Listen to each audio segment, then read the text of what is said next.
ලෝකවාසී ඔබ සියලුම දෙනාට සුබම සුබ දවසක් වේවා කියලා අදත් මම ඔයගලන්ට ප්‍රාර්ථනා කරමින් මේ වීඩියෝ එකකින් පෙන්නන්නේ ගොඩක් දෙනෙක්ගේ ඉල්ලීමක්. ෆේෂියල් සහ ෆේෂියල් පැක් කරලා තියෙනවා. සම එල්ලා වැටෙන අයට එල්ලා වැටීම නතර කරගන්න තමයි අපි ජෙලටින් පැක් එක දාන්නේ. මම ඒක ගොඩක් වෙලාවල් වල කරන හැටි කියලා දුන්නා. කීප දෙනෙක් කියලා තියෙනවා අනේ මිස්ගේ මූණටම දාලා අපිට කරලා පෙන්නන්න කියලා. ඉතින් ඒක දාලා ටිකක් වෙලා මූණට සෙට් වෙනකන් උඩ අතට ඉන්න ඕන. අද මම හිතුවා ඒක මම මූණට සෙට් කරන විදිය ඔයගලන්ට පෙන්නලා ඒක මූණට ඇලුනට පස්සේ නැවත ඔයගලන්ට පෙන්නන්න. ඉතින් ඒ කරන විදිය හොඳ අවධානයකින්ම බලාගෙන ඉන්න. මේ පැක් එක දාපු ගමන් හැම තියෙන විදියට තමයි හිටින්නේ. ඉතින් මගේ මූණත් අවුල් කරගන්න බැහැනේ. ඒක නිසා මම ඔයගලන්ට ඔක්කොම කරන විදිය පෙන්නලා ඒක මගේ මූණට දාන විදියත් පෙන්නලා විනාඩි 20කින් පස්සේ ඒක ගලවන විදිය පෙන්නන්නම්. වීඩියෝ එක අවසන් වෙනතුරුම බලන්න ඒකේ ප්‍රතිඵලය මොකද්ද කියලා. ඉතින් මේ ඉල්ලීම උඩ මේ පැක් එක දාන තීරණය කරාට පස්සේ ඊයේ රෑම මම මගේ මූණට ස්ක්‍රබ් කරා. මගේ මූණට ස්ක්‍රබ් කරලා සාමාන්‍ය පැක් එකක් දාලා මූණින් ඉවත් කළා තමයි නිදාගත්තේ. මම රැට නයිට් ක්‍රීම් වර්ග මූණේ ගාලා නිදාගන්නේ නැහැ. මම පෙන්නනවා කරන විදිය නමුත් මම ගන්නෙ නැහැ. පාවිච්චි කරන අය දන්නවා මේ බොටල්ස් වල ගහලා තියෙනවා. හේතුව තමයි අපි ඉගෙනගත්තු විදියට. ඒක ඉන්දියන් රජයෙන් පවත්වාගෙන යන චෙන්නයි වල තියෙන පොලිටෙක්නික් ආයතනයේ උසස් ඩිප්ලෝමා පාඨමාලාව කරලා ඉන්නේ. අපිට හේදි කියලා තියෙන්නේ මේ ෆෝසස් හොඳට විවෘතව තියෙන්න ඕන අපිට හිතා ගන්නකොට කියලා. මුනේ සමට හොඳ රිලැක්සින් එකක් ලැබෙන්න ඕන නිසා. අපි නිදාගත්තාම අපේ මනස එහෙම යනවා අඩුයි.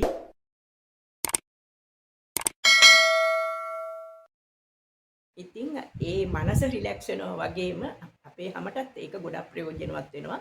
මොකද මනසේ රිලැක්සින් එකත් සමගම අපේ රුධිර සංසරණයත් ඉතාමත්ම හොඳින් ක්‍රියාකාරී කරන වෙලාවක් තමයි අපේ රැජාමය. සමේ ක්‍රියාකාරීත්වය නැචරල් විදියට සිද්ධ වෙන්න ඕන.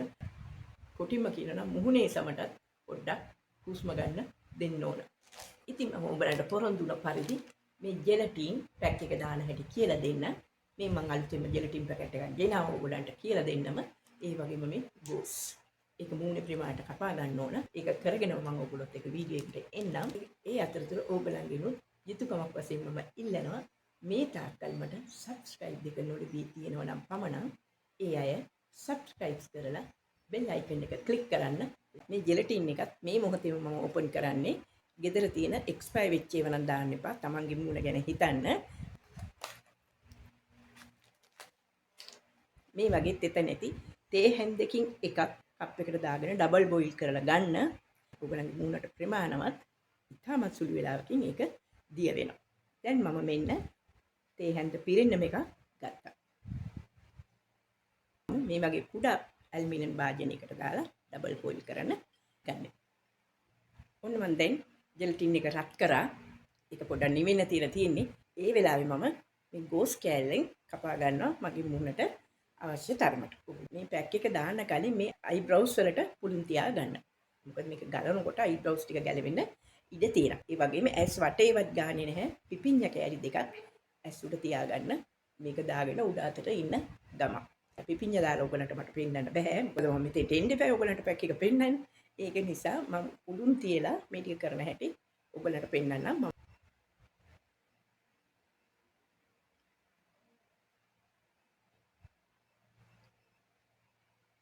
මම මේ විදිහට මෙහිමම කපන්නේ.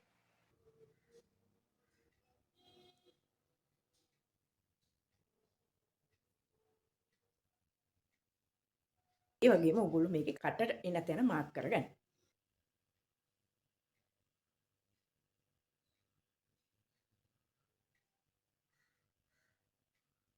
මගේ මේ මූණේ තියෙන මේකප් එක අයින් කරලා සෝදගෙන ඇවිල්ලා ඔයගලන්ට පැක් එක දාලා පෙන්නන්නම්. ඔන්න මම සෝදගෙන ආවා. දැන් ඔක්කොම මේව පීදලා දානවා.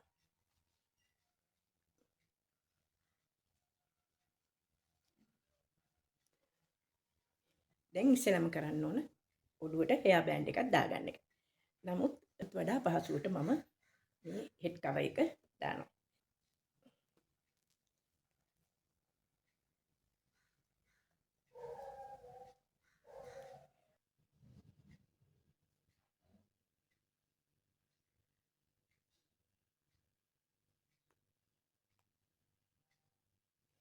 පිටිපස කොණ්ඩෙත් මම ඇතුළට දාගත්තා. මොකද මේක වැක්ස් එකක් වගේ කිස් වල හිටෙන හින්දා. ඔන්න දැන් මම සූදානම් ඊළඟට කරන්නේ මේ පුළුන් කෑල්ලට වතුර පොඩ්ඩක් ගාලා අයිබ්‍රෝස් කවර් කරගන්නවා. මෙහෙම ඇලිලා තියෙනවා.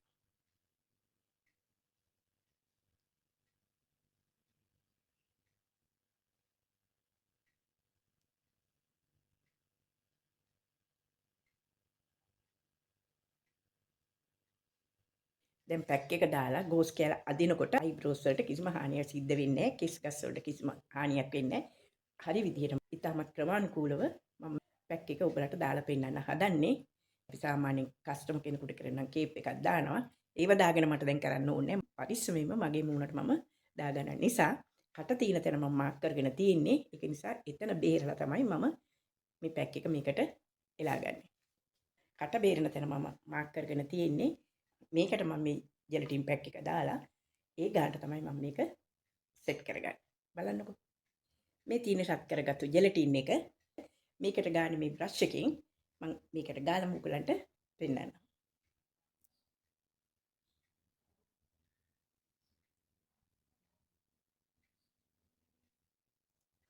ඔන්න මම මූණේ ගාගෙන ආවා. කට ළඟ ගාලා නැහැ. ගෝස් කෑල්ල ඇතුල් පැත්තෙන් තමයි ගෑවේ.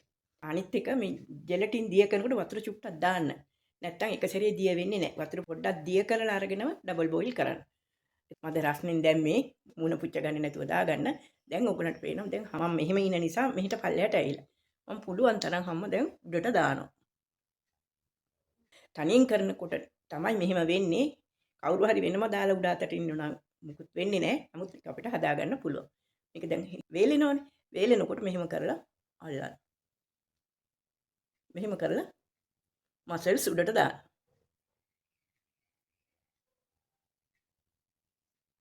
මෙතනින් අල්ලගෙන එහෙම උඩට දාන්න.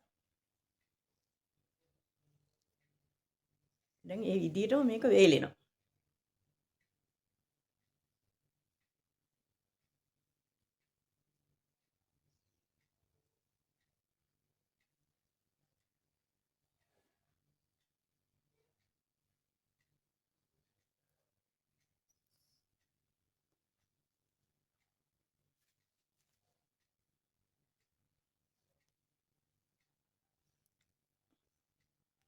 මම ඇස්වල ගාගෙනත් නැහැ. ඉතින් ඒකින්ද මේ ඔයගලන්ට පුළුවන් ගානට මේ විදිහට ගාගන්න. ඒකට උඩින් ඉතුරුලා තියෙන ජෙලටින් ටික ගන්නවා.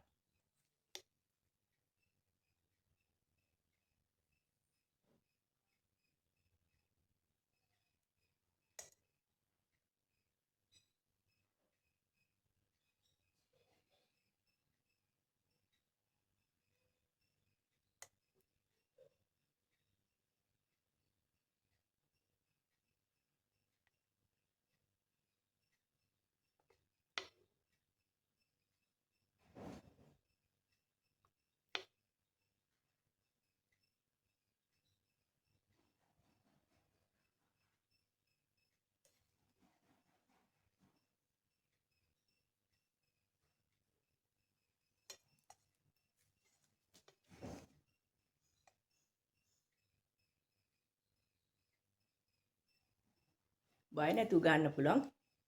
එයා ගාඩ් එකක් දාගෙන ඉන්න නිසා.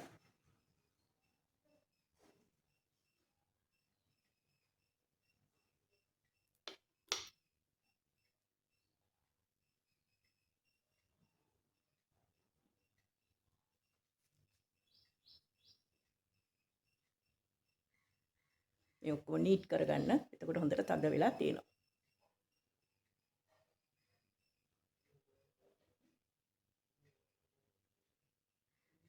මම ඔයගලන්ට කිව්වා මේ පිපිඤ්ඤා කෑලි දෙකක් මේ S2කට තියෙනවා නම් හොඳයි. එක සැරියම මේක දාගන්න බැරි නම් නමුත් මම මේක ඇතුලේ ගෑවෙත් S2 ළඟ බේරලා S2 ළඟ බේරලා තමයි ඇතුලට ගාලා ආවේ. දැන් ඔයගොල්ලෝ දැක්කනේ මම S වල ගෑවේ නැහැනේ. දැන් මගේ S2 ගෑවිලා නැහැ. එතනින් ගාඩ් වෙලා තියෙන්නේ. අර වැඩි හොඳට තමයි පිපිඤ්ඤා කෑලි දෙකක් දැම්මොත් ඒකත් S වලට හොඳයි. හැබැයි සෙම තියන අය නම් දාන්න එපා. පිපිඤ්ඤා ගොඩක් සීතලයි. පිපිඤ්ඤා ගොඩක් සීතලයි. පුළුන් කෑල්ලක් තියෙනක රෝස් වෝටර් දාලා පුළුන් කෑල්ල රෝස් වෝටර් හරි පිරිසිදු වතුර හරි දාලා පුළුන් කෑල්ලකින්ම S2 වහන එක පුළුන් කෑල්ලකින් මේ රෝස් වෝටර් හරි හොඳ පිරිසිදු වතුරින් හරි පොඟවලා පුළුන් කෑල්ලකින් S2 කවර් කරන එක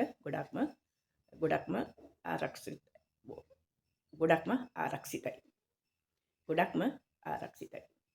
දැන් මම විනාඩි 20ක් ඉඳලා මේක ඔයගලන්ට ගලවලා පෙන්නන්නම්.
ඔන්න මම ෆේෂියල් බෙඩ් එකේ විනාඩි 20ක් ඉඳලා නැගිට්ටා.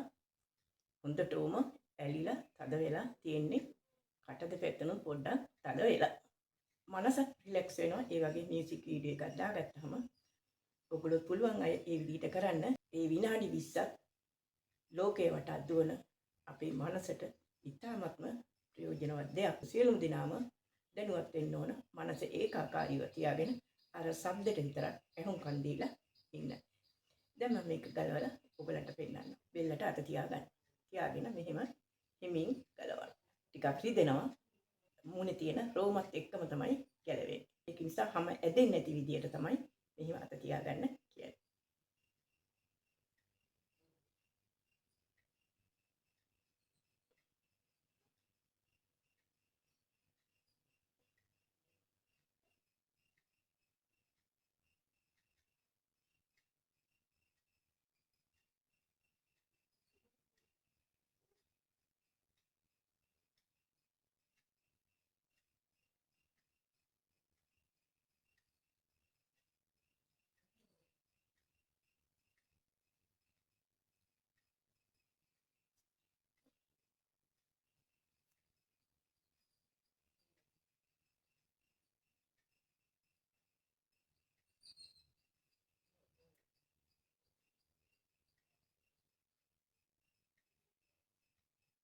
අන්න දැක්කද?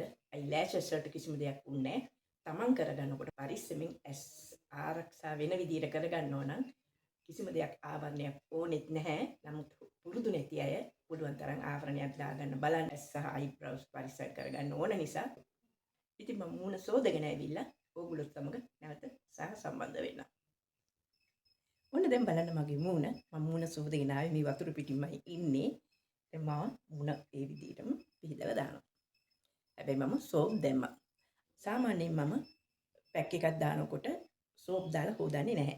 ඒක සාමාන්‍ය වතුරෙන් සෝදලා පැය දෙක තුනක් තියෙන්න අරිනවා. නමුත් මේ පැක් එකේ එහෙම ඉන්න බෑ. මොකද ඒ තියෙන thickness එක නිසා පැක් එක සාමාන්‍ය වතුරෙන් අයින් කරන්න බැරි නිසා. එහෙම නැත්නම් hot water වලින් තමයි පිහදන්න වෙන්නේ. නමුත් දැන් අපි මූණ පිහදන්නත් ඕන උඩ අතට ඒ විදිහටම. මොකද ඒක පුරුද්දක් වශයෙන් පුරුදු වෙන්න කියලා මම ඉස්සෙල්ලා කිව්වා. මොකද මූණ පල්ලෙහාට එල්ල වැටීමට ප්‍රධානම හේතුව තමයි පල්ලෙහාට මූණ අදින එක. ඒ ෆේෂල් ස්ට්‍රෝක්ස් කරන විදියටම මූණ පිහිදන්න පුරුදු වෙන්න කොච්චර වයස ගියත් අවුරුදු 90ක් වුණත් රූපය ලස්සනට තියාගන්න පුළුවන්. තමන්ගේ හිත සතුටින් ලස්සනට ඉන්නවා නම් තමයි බ්ලඩ් රෙගියුලේෂන් එක ශරීරයේ ඉතාමත් හොඳට සිද්ධ වෙන්නේ. දැන් ඉතින් ඔයගොල්ලෝ මගේ මූණ ලං කරලා බලන්න. ලොකු වෙනසක් ආවා කියලා මට නම් පේනවා.